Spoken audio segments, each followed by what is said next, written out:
কেন্দ্ৰীয় চৰকাৰ আমাৰ চৰকাৰ দেশৰ চৰকাৰ কিন্তু আমি ৰাজ্য চৰকাৰে প্ৰতিটো খৰচ বহন কৰিম এতিয়া মই ক'লো দাদা আমাৰ উৎসাহিত সকলো কৰিছে হ'লেও এখন চিঠিৰে জনাই দিয়া হওক মুখ্য সচিব যে প্ৰত্যেকটো জুবিন গাৰ্গৰ যিমান যি খৰচ আছে প্ৰত্যেকটো খৰচ আমি উঠাম আৰু শিল্পক যিজন আমাৰ উৎসাহিত ছিংগাপুৰ তেওঁলোকে চিঠি লিখিছিল 20 তাৰিখে চাওক 19 তাৰিখৰ পিছত 20 তাৰিখে লিখিছে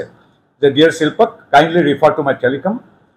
the state government feels it is our responsibility to make all arrangements for bringing back the mortal remains of Assam's cultural icon Zubin Garg with dignity and full honors. In this regard,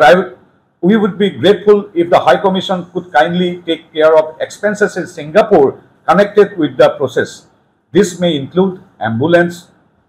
embalming, air tickets, visas, boarding, incidental expenses and any other requirements related to the mortal remains and the team accompanying them. The state government will of course fully reimburse the entire amount. অন্যান্য কথাও লিখিছে মই নিজে বিদেশ ৰাজ্য মন্ত্ৰী গতিকে এনে ধৰ ইমান সততা আৰু নিষ্ঠাৰে কামখিনি আমাৰ বিদেশ মন্ত্ৰালয় আৰু এখন চিঠিখন মই আপোনালোকক দি দিম তাৰ উপৰিও এইমাত্ৰ মোৰ হাতলৈ